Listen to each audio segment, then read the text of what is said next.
I'm delighted to be your opening speaker this morning, and I'd like for all of you to stand up, if you will, please. I want to get to know you just a little bit better before we talk about the life cycles of a successful practice. If you have been in dentistry more than 40 years, would you please have a seat? We know you need to sit down first because you're pretty old, right? Have a seat if you've been in dentistry 40 or more years. I don't think we lost a soul. Let's say if you have been in dentistry 35 to 40 years, would you please have a seat? We lost a couple, okay? 30 or more, 30 to 35 years, would you have a seat? 25 to 30 years, would you have a seat? Wow, we are having more and more young people in this group for sure. If you have been in dentistry 20 to 25 years, would you have a seat, please? Wow, you all look good for what you've been through. Now, 15 to 20 years, would you have a seat, please? Wow, I'm impressed with how many are still standing. 10 to 15 years. 5 to 10 years, would you have a seat? Wow, let's give these standing new dentists and new dental auxiliaries a great round of applause. You are, by the way, entering, you can have a seat now. How many of you have graduated from dental school in the last, say, 5 years? May I see your hands? Quite a few of you. And so we are delighted as speakers to be up here and getting to meet you at this point in time in your career. I will tell you, as I told one of the young dentists this morning, who is opening a practice, I think, in 3 weeks, this is the most exciting and frightening year of your life. And I'm here to tell you, I've been in dentistry 51 years. My husband and I, by the way, were sweethearts in high school and just came back from Las Vegas. We celebrated our 51st wedding anniversary. So people said it wouldn't last back home, you know? And a lot of people back home in southern West Virginia always say, you and Don still seem so happy after 50 years. How could anybody still be happy being married this long? And I said, well, it's real simple. Don joined the Air Force when he graduated high school. He joined the Air Force in my senior year, and I salute the American flag because he came back to get me. And we were just 2 kids in love, had dated since we were 14 and 15. And you see, in a small town in southern West Virginia, you grab a guy in the 9th grade, because if you don't grab a guy in the 9th grade, you're going to go to the prom stag. So you grab onto the guy. And Don was one of these really, really tall, and he was not scrawny like the kids in my class 1 year younger. The guys were kind of thin and scrawny. But Don was muscular. He was tall, he had nice legs, and he also, as I told our little granddaughter who brought her boyfriend to meet us, you know, one of the things, Ryan, did Taylor tell you that her grandfather and I dated since we were 14 and 15? Yes, ma'am, she told me that. And I said, well, you know, I don't mean to embarrass D-Dad, as the girls call Don. I don't mean to embarrass him or you, but one of the things that attracted me to him, besides his great sense of humor and the fact that he was a basketball star and the fact that he was very popular, one of the things that impressed me the most about him is that in those basketball shorts, he had this cute little bubble butt in those little satin shorts. And I said, and now look at him. He doesn't even have a butt. I'm going to have to buy suspenders to keep his pants up. He's out working in the yard, and he's wearing his pants to his knees. And I'm saying, Don, the neighbors can see your underwear, you know. And so Ryan said, yes, ma'am, I didn't know that. And so Don said, well, did Taylor also tell you, Ryan, that I had a cute little bubble butt till Nina chewed it off? So we have a lot of fun in our family. And that's something that I want to point out to you as dentists and dental auxiliaries. If you are not going to have fun every day, and you'll have some stressful days, let me assure you, but I want you to remember that if you love what you do, you'll never work another day in your life. How many of you in this room have dental colleagues who haven't smiled in months or years? They haven't had a good belly laugh since dental school.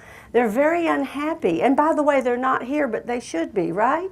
So I commend all of you who are here, because especially you younger dentists, you are building what I consider to be a foundation for a career that can be absolutely dynamite, or it can be a drudgery and like an ankle chain around your ankle. And so all of the speakers that I know in the room, I'd like for my colleagues to please stand. If you are a speaker on this program or you're a member of the Speaking Consulting Network, would you please stand so I can recognize you? Brad from Jameson Management, would you please give a round of a wave to the group?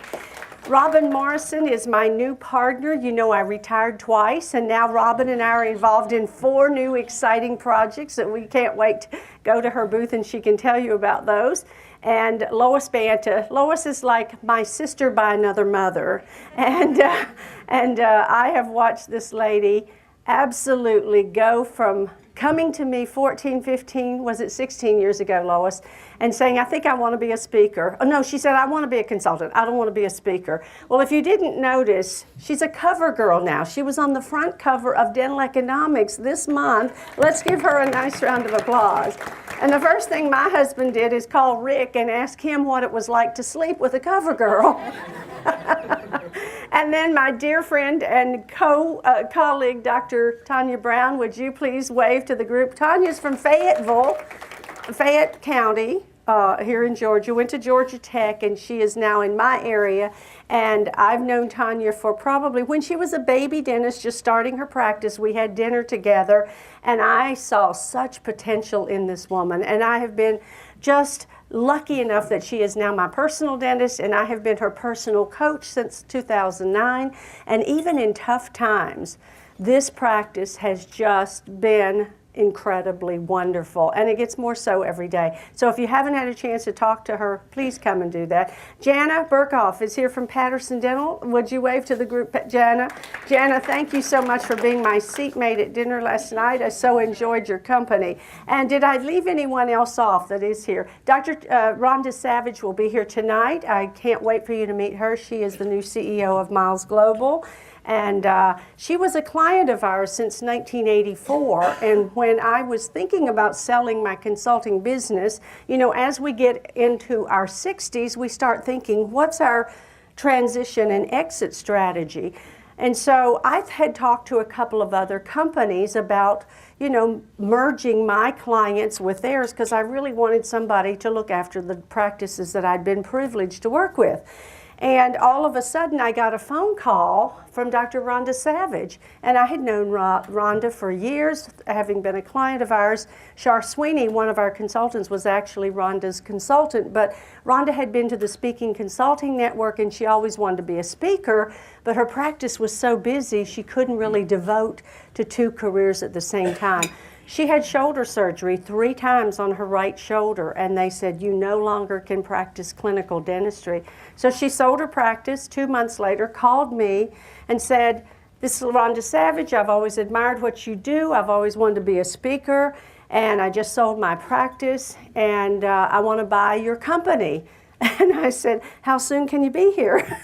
So I hope all of you dentists, when you're ready to transition out, are as lucky as I was that somebody you knew, somebody you respected, somebody who knew all about your practice already is the one who you choose to take over.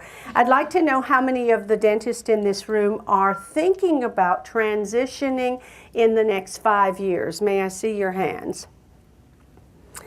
If you have not already started the process, I hope that you will go talk to a transition expert and talk to at least 5 other dentists who have gone through the process. And really and truly, in my opinion, the time to start thinking about the transition is about 10 years before you want to hang up your handpiece, because it isn't something you just do overnight, unless of course you get sick or die, and then your family ends up doing it for you. We're going to have a great time today talking about the life cycles of a successful practice. And how I developed this particular seminar was that I read the book, and I'm going to ask you to read the book or to listen to his tapes.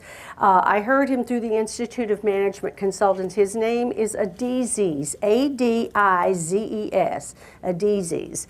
And he has a heavy accent, but I loved listening to him. And his book is entitled The Life Cycles of a Successful Corporation. And he talks about the same life cycles. And I thought, gee, I could come up with a seminar entitled The Life Cycles of a Successful Practice based on what he talked about on his tapes and in his book. And it is so true. In the infancy, and I consider the infancy of your practice to be the first 1 to 7 years. Some of you will stay in the infancy stage longer than 7 years, and some, because the people that can't make a decision are those that stay stuck in a certain level. If you are a decisive person, that is outstanding, because in order to be in dentistry and be an entrepreneur and grow your business, you absolutely have to be comfortable being a risk taker. And if you are not a risk taker, you will stay in each phase probably a lot longer than the average. But on the average, the infancy stage of a dental practice is 1 to 7 years. When you start a practice, you have no idea what works. It's like a baby who has no idea the difference between something hot or cold, and everything they grab, they put in their mouth. So you're kind of like that. You don't know what's going to work practice management-wise or staff hiring-wise, so you just try a lot of different things. And over the years in my own career of the last 51 years, I can honestly tell you that about 70% of the big ideas that I came up with didn't pan out the way I wanted them to. I spent a lot of time, I spent a lot of money, but the 30% that worked well far exceeded any expectation. So please write this down. This will be your mantra from now on, and you'll laugh when I say it, but even a blind pig finds an ear of corn one day. So just keep thinking that over and over. Even a blind pig finds an ear of corn one day, which means we just have to keep trying. And we have to give, and sometimes if I'm on an idea and it's not working the way I anticipated, I just sort of back up and stay with the same project, but I take a different path. So know which path to get on, and it's not always easy, but just remember, some of the things you decide to do aren't going to work, and just put them to the wayside and keep plunging on the ones that are working well. Also, in the infancy stage of your practice, you are developing a team. And in this development of a team, please let me give you some tips on hiring and what to look for. The person answering your telephone will make or break your practice. The telephone is the most important instrument in your whole practice. It is your lifeline to the outside world, and if it isn't handled properly, you say, oh, we can hire a high school helper to answer the phone. It's probably just an easy thing. It is probably the most important decision that you make, because, and it amazes me right now, I must call anywhere from 15 to 20 dental practices a week in my new service called AskLindaMiles.com, and I'm just amazed at how many times during patient hours I'm still getting voicemail during office hours. And my least favorite greeting in the entire world is a greeting that says, "Thank you for calling XYZ Dental Practice. If you have reached this recorded message during our normal office hours, please know that we are giving exceptional care to someone else." When I hear that, I want to barf. It's like, what about me? You need a live person answering your telephone, and that person needs to have 4 tones of voice. And please, if they don't have these 4 tones, they're going to hurt your practice. And you can develop these tones. I didn't always have the right balance in my tone of voice, but did you know that in the first 30 seconds of a caller reaching someone in your practice, they know whether that person is happy in their job, they know whether that person believes in their dentist or the dental services they provide. They can tell by the tone of voice. So the 4 tones I want you to really write down and say you need to have 25% of each of these. Number 1, they have to sound friendly. Friendly means when they answer the telephone, they give their name, which puts them on a friendly people level with the caller. And so many times the patients will call and they'll say, they must think that we recognize their voice, because if you don't give your name, they don't give their name. They just start talking. And so please have them write down the name of the patient the minute they hear it and use that name throughout. There is no sweeter sound to anyone than the sound of their own name in a business relationship. I've noticed that Delta Airlines now looks at your ticket and says, "Thank you, Mrs. Miles. My husband was real impressed when he traveled with me last week. He said, 'Wow, you go through here so much they know you.'" I said, "No, they have a new thing. They now look at the name on the ticket." How many of you noticed that? And you like that, right? Sure you do. Every single patient that walks through your front door has a sign, an invisible sign on their forehead that says, "Make me feel important, make me feel special," because maybe they're not having such a great day. So first is friendliness. "Thank you for calling XYD Dental Practice. This is Linda. How may I help you?" Does that sound better than "Doctor's office, can you hold click?" And then the patient hears "Proud Mary, keep on rolling." Now that is not good marketing, by the way, folks. So the way the telephone is answered, they have to have friendliness. Number two, they have to have knowledge. They have to sound knowledgeable. Have you trained the person that answers your telephone about Dentistry 101? Do they know if a patient asks a question, how to answer that question? They don't have to be a former dental assistant or a former dental hygienist to answer your phone and know about dentistry. They can learn basic 101 dentistry. Char Sweeney, one of our consultants, was in a practice and she said it was the absolute worst phone skill she's ever heard. This was a practice, the doctor spent $45,000 going to all the implant courses, and they considered themselves to be specializing in implant dentistry, although that is not a true specialty. That was how they looked at themselves. So the lady that should have been answering the phone was over here doing busy work, and they had a rookie, 23-year-old rookie, and it doesn't have to do with age. I've heard 70-year-old rookies too. And so the rookie's answering the telephone, and she says, "One moment, please." And she says, "Do we do implants here?" "Yes, our doctor specializes in implant dentistry." And she went on.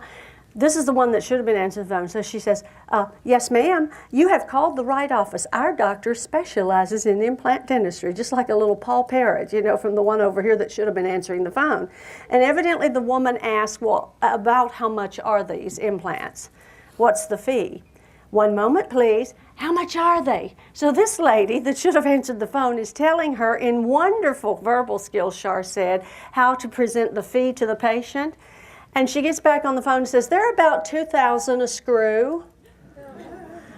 Worst telephone skills. I mean, knowledgeable. Do they sound knowledgeable? And sometimes they'll ask questions like, "Is your doctor old or young?" I mean, they sometimes don't know which doctor you've scheduled them with. And one young lady says, "Oh, our doctor's really old. I think he's about my daddy's age. He's about 42.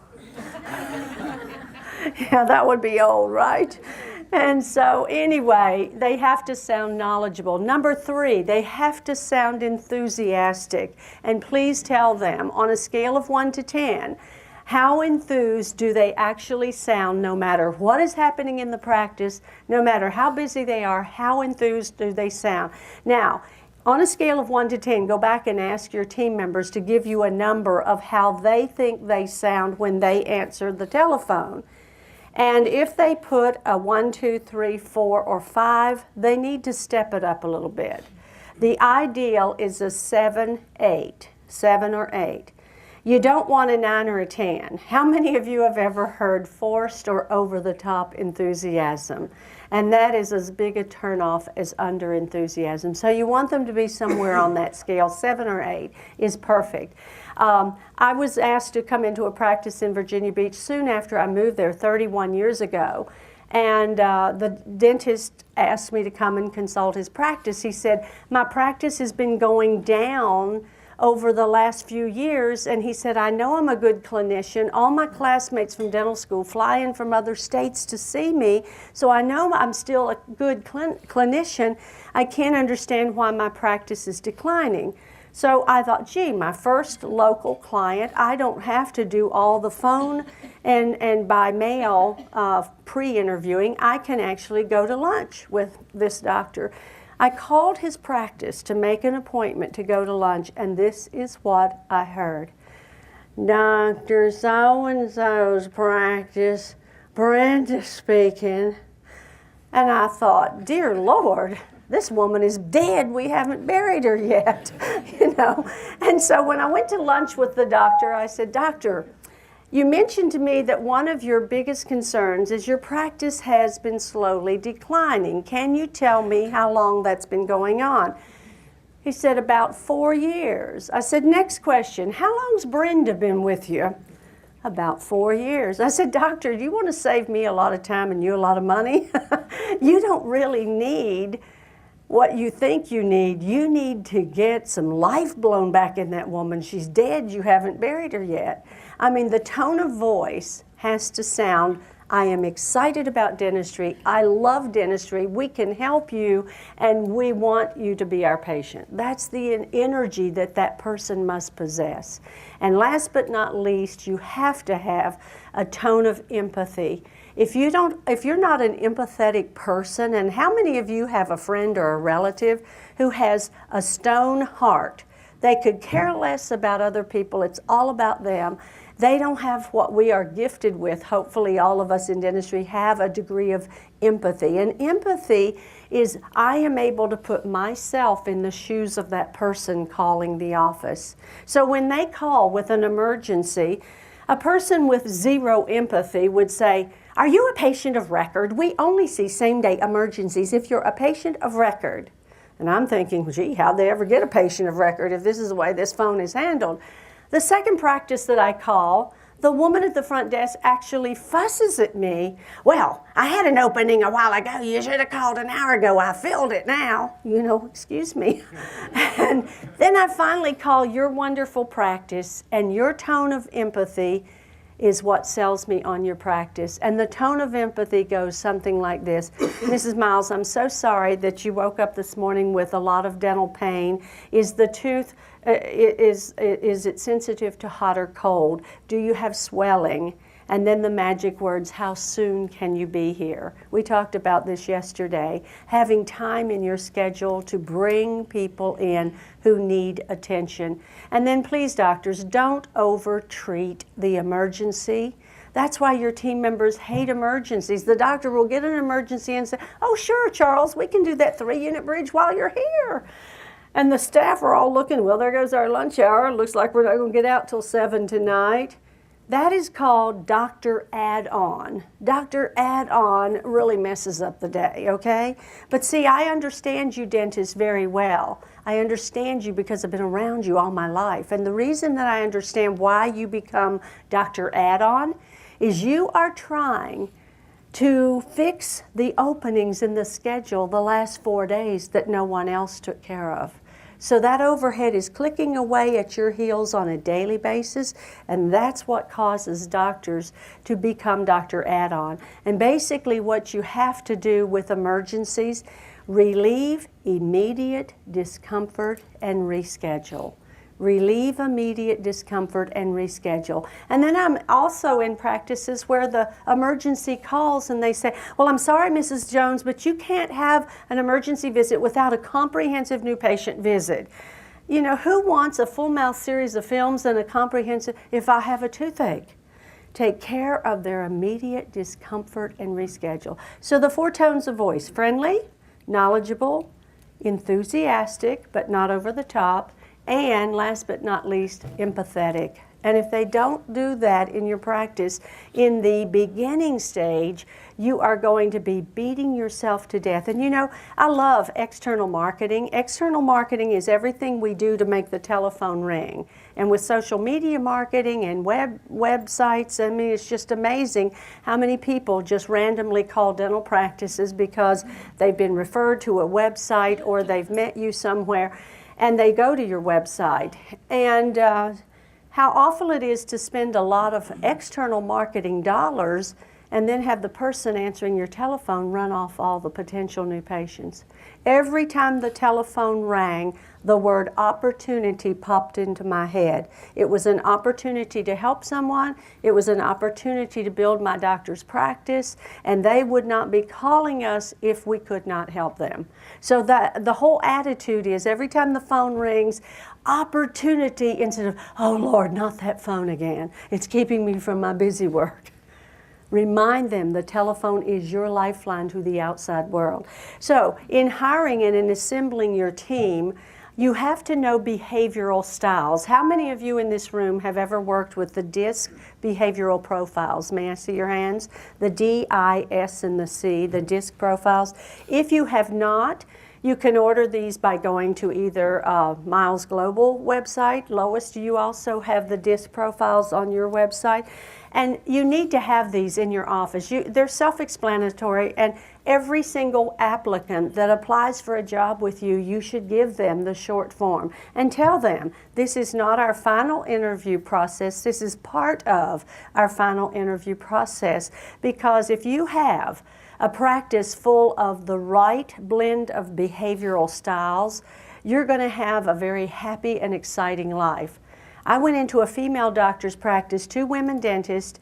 They were high C's off the chart. Most dentists are perfectionists, and a C is cautious, correct, conscientious. If you want it done right, hire a C.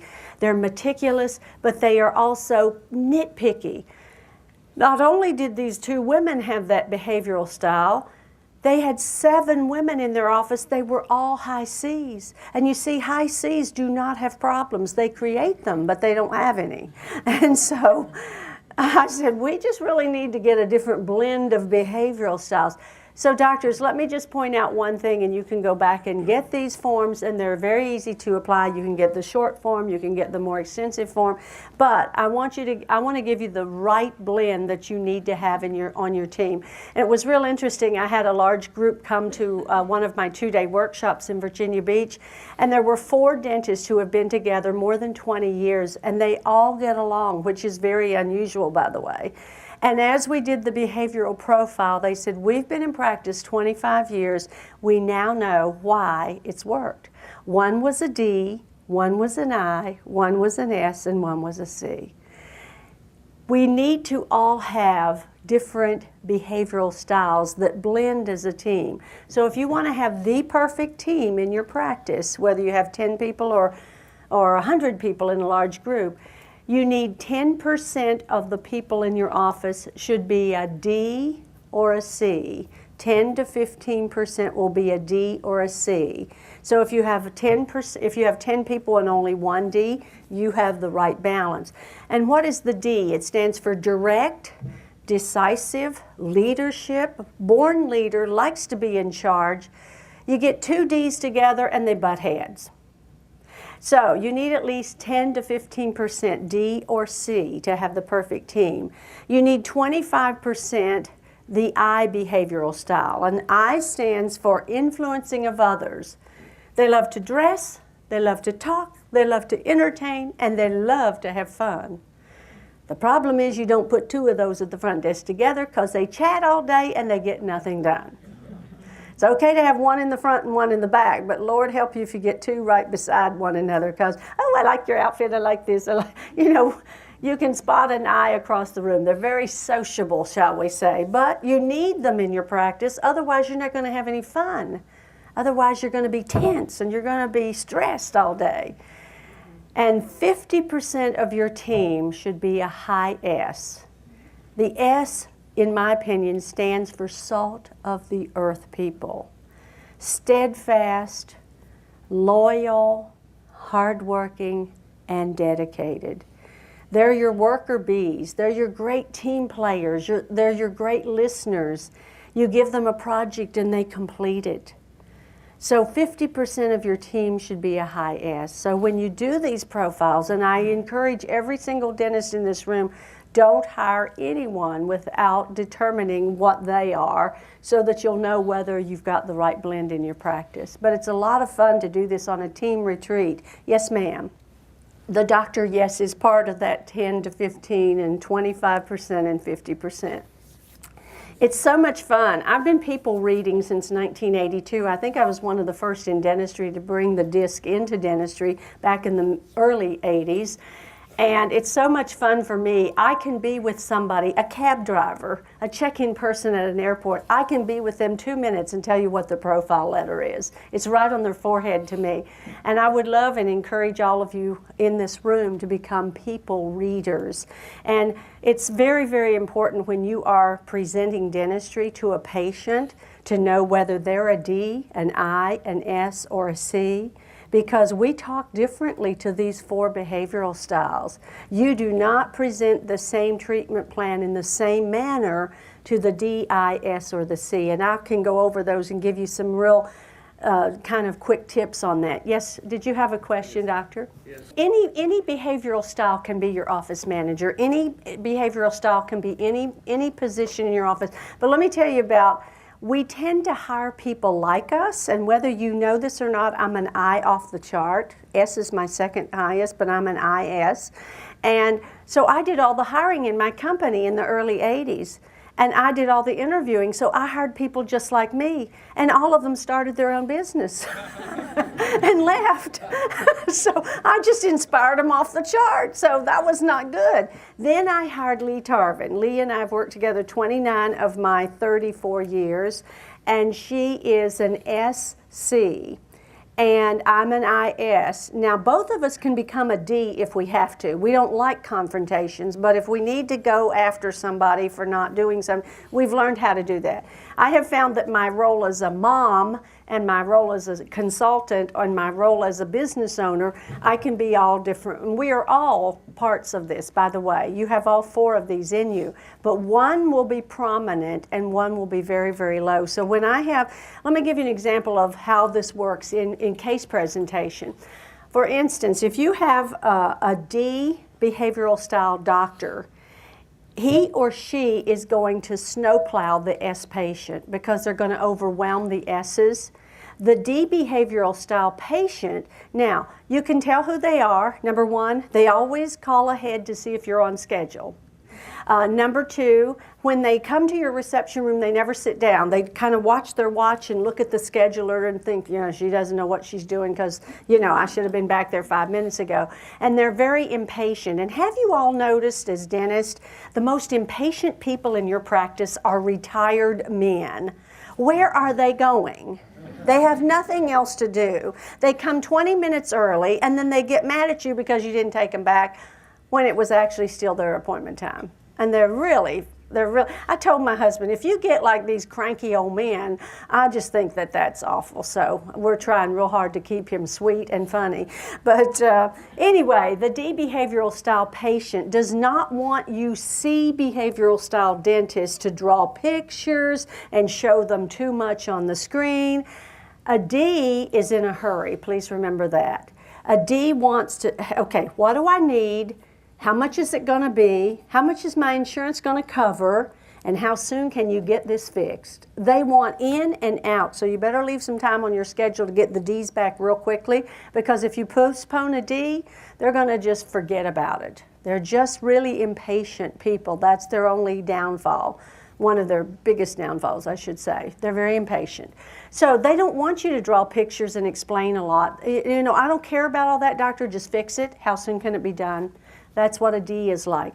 You get an I behavioral style patient, you can tell an I over the phone. They keep you on the phone way too long. Number 2, when they come in, they usually are pressed and color coordinated. Even their jeans are pressed, okay? Their shoes are always shined.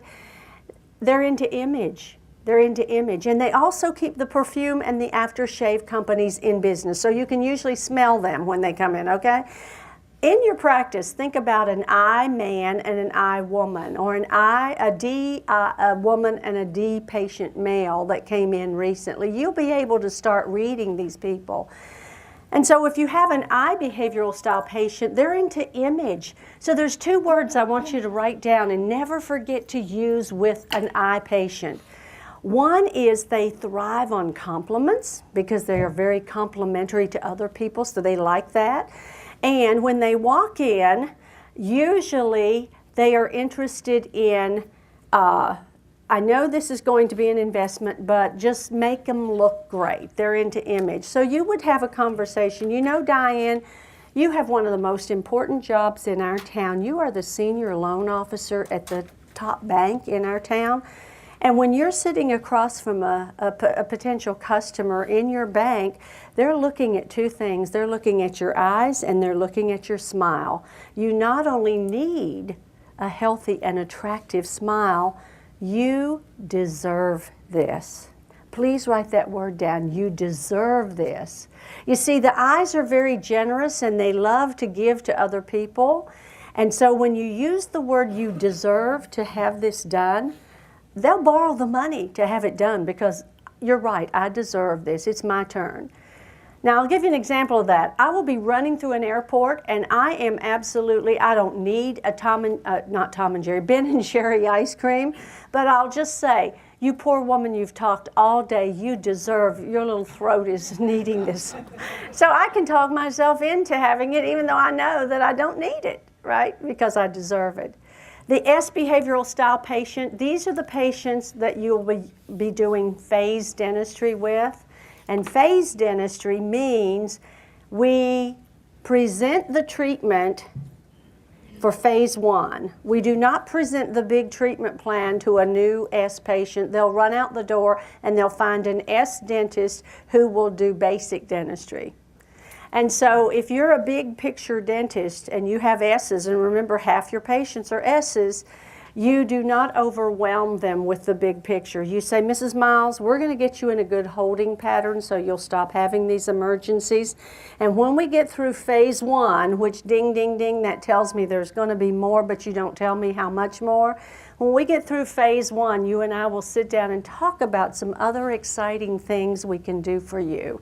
So you tell me there's more. You don't tell me I need $8,000 worth of dentistry. I will exit your practice in a heartbeat. So all of you dentists are sitting there saying, that must be what happened to that one. That must be what happened to that one. So just remember the S's, they don't like abrupt change and they don't like surprises. So phase dentistry works really, really well with them.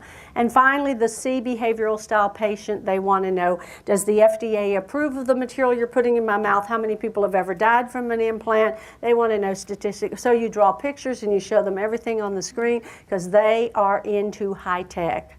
And they want to know all your diplomas should be in view, and they're really into nitpicky and making sure that they've made a right choice in hiring you to be their dentist. So just to kind of give you an overview. So in the infancy stage of your practice, do we have any questions thus far? Yes, ma'am. Well, you certainly don't fire people to get the right balance. No, but to answer her question, she said, if you're heavy in the D and the C, you just talk to those people and say, I know that you're a high D. We need you to tone that down a little bit because there could be some interoffice conflicts if they're not in sync with each other, two Ds. And just say, here's the benefit of you being a leader in the practice, and here's the benefit of you being a perfectionist in the practice, but we need you to tone that down because write this message down and this will resonate with all of you. Our greatest strength, overused, will become our greatest weakness. You see, my greatest strength is talking to people, and my husband warns me all the time, Linda, you don't talk to everybody you meet. He says I'll talk to a wrong number for 22 minutes because I did one night. And so that could get me in trouble, being overly friendly. So I'm now trying to tone it down, especially when I'm around strangers. I just realized not everybody wants to talk to me. So anyway, we can tone down our overused parts. Yeah, so we have to kind of know how to balance it, especially when we know what the patient's behavioral style is. Okay, any other questions or comments? If you are in the first 1 to 7 years, you have to set up systems of management, and if you do not have a clue how to do that, I'm not here to sell you any consulting services. I am here to tell you consultants can add or take away 2 to 3 years of you being in the infancy if you work with a consultant who knows which systems to set up, how to work with your software company, how to teach you leadership skills early on so that you don't have. How many of you doctors in this room have ever felt I was too nice and I was taken advantage of? I'm not appreciated. We see a lot of very nice, overly nice dentists. So we have to actually teach them. I said to one of my clients, I need to drill a little hole in your upper spine and pour some heavy-duty starch in there. And because you are way too nice to your people. And they ran the place. So we call them Dr. Overly Nice. We don't want you to be an ogre, and we don't want you to be a dictatorial manager. We want you to write these 4 words down and put them somewhere on your desk that every day you look at them. To me, it is so easy to develop a winning team if you think about these 4 words. You hire them, you train them, you trust them, and you praise them. Hire, train, trust, and praise.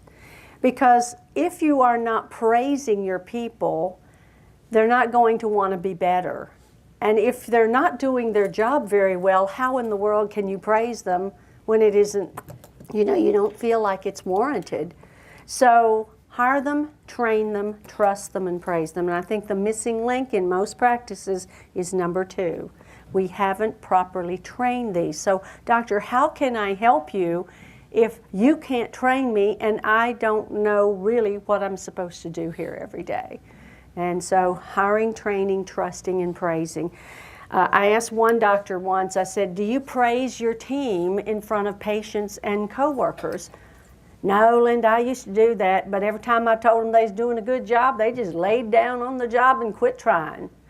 And I'd ask about 1,000 other dentists, do you praise your team members openly? No, Linda, it's just not my personality. My wife said, I have this problem at home too. He said, it's Valentine's Day and I just think it's another Hallmark occasion and I don't believe in just because it's Valentine's Day. And he said, I told my wife 23 years ago I loved you. If I change my mind, I'll let you know. So some of you are laughing like maybe that sounds like you, right? So if it isn't your basic behavioral style to praise, just remember, people who come into dentistry come into it for one reason. We're born caregivers, and we thrive on appreciation, and we thrive on praise. That's why we come in, and that's why we stay. Praise and appreciation is like water and sunshine. It makes your team grow. However, you can't praise them if things aren't working out well. So train, train, train. This is what I just so admire about Dr. Tanya Brown's office. She has one of the, or if not the best, well-trained team that I've ever worked with. And it's just a joy to go into their practice. And I watch her bring these little gals up from Moyock, North Carolina. They come across the border into Chesapeake, which is about 20 miles away. And I look at them when she first brings them in, and they have never worked in a dental office, some of them. Some of them are 20, 21, 22, 23. Within 6 months of sitting in on her team meetings once a month, I'm watching these young people get up and lead. I mean, actually lead the entire hour team meeting or 2-hour team meeting. And I'm just, it's all based on she practices what we preach. Hire them, train them, trust them, and tell them they're doing a good job. And they'll keep on getting better. And also, the growth stage, number 2 of your practice, is the 7 to 30 year phrase. And this can be, I call it the go-go stage. The go-go stage, the growth stage. And some of you are going to grow so much faster than others. And one of the things you must have, we mentioned this yesterday, is your clinical skills have to be excellent. School is never out for the pro. School is never out for the pro. So we've got to keep learning new materials, new techniques. And I'm so excited about dentistry now. Last week I attended the 6-month SMILE course. How many of you have done the 6-month SMILE course? I was so amazed at how I had to try to put those little donuts on those brackets. The first time I broke the first bracket, I threw 2 donuts across the room, and thank goodness Mark Hyman was there as a guest as well, and he put my donuts on my brackets. And all I can say is I have such a new respect for you dentists and you assistants who do this every single day in your life. I'm just really glad I could fall back on being a speaker and not have to be an orthodontist or a general dentist doing ortho. But it was a fabulous course, and I'm so excited about what the new things like Invisalign and 6-month smiles and and all of these new things that you can go learn and bring back to your practice and absolutely keep going up in the go-go stage forever. Besides exceptional clinical skills for you and your team, you have to be an outstanding communicator that is able to talk to your team members, able to talk front office to back office to front office. We also have to all know how to talk effectively to our patients, and verbal skills training. It's out there, seek it out, because you can say the same thing over and over every single day and not know that you are actually doing harm instead of good for your case acceptance and to your patient retention. You have to have systems in place, and your case acceptance has to get better and better and better every single year. When Dr. Rhonda Savage and I were co-consulting, we went into a practice in North Carolina.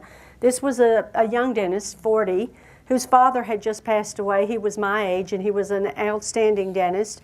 And it was a 2-doctor practice. They had 4,700 active charts. And yet the young doctor said, I don't want to bring in another doctor. And I said, this is a 2-doctor practice. He was so busy that here was his case presentation that Dr. Savage and I heard, and we were out in the hallway. We can't believe he said that. He had a female patient in the chair. She was a physician. And I was an old dental assistant years ago. I was a clinical assistant, and I could look at the x-rays and see a ton of dentistry needing to be done in this woman's mouth. And here's how he presented the case. Well, Dr. Mary, now we've had a good time visiting today, and when you get around to doing this, you give us a call, you hear? It was the worst treatment presentation I'd ever heard, and Rhonda and I are still laughing like we don't think we'll ever hear one as bad. But when you are talking to patients, please remember to say to the patients, we absolutely believe in ideal or complete dentistry, and we don't have to do it all right away. We're going to let you determine how soon we complete your entire treatment plan. But you completely sit down with a new patient interview, the x-rays, the photographs, and the models, and you absolutely present it. And there's 4 ways to present the dentistry, ladies and gentlemen, 4 ways. And I like one better than the other, but I'll explain those 4 ways, and you circle the one that you do in your own office or the one you think you want to do in your office. The first way to present the dentistry is the doctor presents the clinical part of the treatment plan, and the doctor also says to me, and Mrs. Miles, your total investment as far as time, we're going to need to see you 4 to 6 times over a 3 or 4 month period of time, and your total investment as far as the fee is going to be $8,200. So in that case, the doctor did the clinical presentation and the doctor did the fee presentation, or presented the total investment. Now, 70% of all dentists in this world should never, ever, ever, ever talk money. Would you please write that down? Every time a dentist talks about the fee, they absolutely, it's written all over your kind little compassionate face. Linda, I know this is a lot, and I know you can't afford it. I know you don't want to hear this, but here's what you need. So if you're one of those 70%ers, don't do letter A or number 1. The second way to present the dentistry is the doctor presents the clinical part of the treatment and calls in the financial, or the financial coordinator is already sitting there and goes over the financials and the financial options that are available to all of our patients. The third way to do it is the doctor comes into the half-hour consultation and says, Linda, since your last visit, I've been able to study your photographs, your models, your x-rays. I have created what I consider to be your ideal treatment plan. My treatment coordinator, Cindy, is going to go over that with you, and she'll also tell you the fees that are involved. So in letter C, or number 3, the treatment coordinator does, the doctor custom designs the treatment plan, and the treatment coordinator presents it. And believe it or not, doctors, in client offices who train their assistant or hygienist or front desk person to be their TC, their treatment coordinator, case acceptance goes way up. Why? Because oftentimes they look at you and say, he must need a new boat, or she must need a new house. Or, they really like to pick at doctors for wanting to be successful. They want you to be successful, but they're a little bit hesitant about you doing the selling, shall we call it. And letter 4, or number 4, letter D, is my favorite of all, and that is the doctor goes into the 30-minute consultation and says, Mrs. Miles, since your last visit, I was able to study your x-rays, your photographs, and your models. I have created what I consider to be your ideal treatment plan. My treatment coordinator, Cindy, is going to go over that with you and let you know what we need to do on the next visit. My financial coordinator, Debbie, will go over the financial options that are available in our practice. And Mrs. Miles, we look forward, or I look forward to seeing your name on my schedule soon so we can get started. Would you please write that down? I look forward to seeing your name on my schedule real soon so we can get started. Sound excited. Pretend they're going to say yes. And believe it or not, many of them will. The doctor has spoken. So, I like letter D, or number 4, the best, where eventually you will train these people in your practice to take that custom designed treatment plan and clinically present it to the patient and feel very comfortable. Please also make a note of this. 75% of all big cases fall apart in the financial discussion. So if you have a person in your practice that doesn't talk financially very well, you have a serious, serious problem. They can unsell every single case. And you'll sit there and say, I wonder what happened to that man. I wonder what happened to that woman. She was really going to do this. I didn't see her again. So we need to make sure we're doing that during the growth stage especially. Also under number 2, the growth stage, please remember this. Inspect what you expect. Inspect what you expect. And another way that I like to put it is, what is measured is treasured. What is measured is treasured.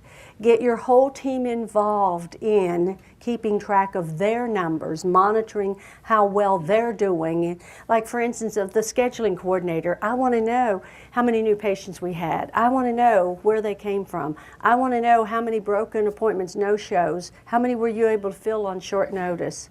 So I want to know these statistical data. If you turn to the next page, please. The third stage of your practice is called the plateau.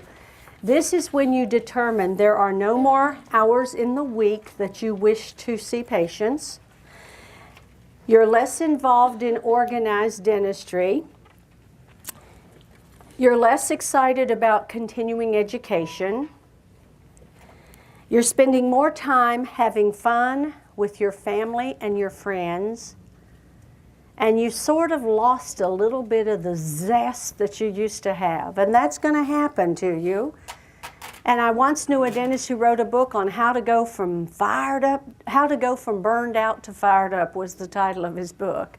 And I do believe that sometimes at some point you lose that fire in your belly for growing your practice. You just get a little bit tired, and that'll happen somewhere between 30 and 40 years in practice. And I know every single doctor that I ever worked with in the last 34 years, on their client questionnaire, at what age would you like to be able to retire? And they all said the same thing. Guess what the number was? 55. And guess what they're still doing at age 65? Working. Please remember, if you love what you do, why would you stop? And I believe in to rest is to rust. I will never get rusty. I only slow down long enough to shift gears, right, Robin? Yes. Right, Rhonda and Tanya? I shift gears. And so I just love to start new things. I'm like one of these people that likes to get a top started spinning and then let somebody else spin it and I go start another top, you know? How many of you have that problem? I just love getting excited about new things and seeing them work. Okay, what are the options? At this point, by the way, I forgot to mention, you're probably financially comfortable, and therefore that also keeps your fire in the belly maybe not as great as it was. Please write this down if you're a young dentist. Don't spend more than you make. Please write this down. If I can give you any motherly advice, and by the way, I adopt young dentists, so you're all now my children, okay? If I could give you any advice, every paycheck you get, at least 10% in the infancy goes aside for savings. And in the go-go stage, the growth stage, I want 20% of everything your net. I want you to find a great investment planner and save, save, save. I cannot tell you how much fun it is to work when you don't have to. And I also can tell you that many years ago, dentists my age were told, spend it, live in the big house, have the summer home, buy the Jaguar, buy the Mercedes, live large. Because when you get ready to retire, you can sell the big house, the lake house, and you can right-size your life. You can sell your practice. Where are they going to live or move to that's cheaper than a paid-for house? So it's not what it was cracked up to be. So save, save, save. Please write that down. Okay, options. You can bring in an associate. You can bring in a partner. You can build a larger facility.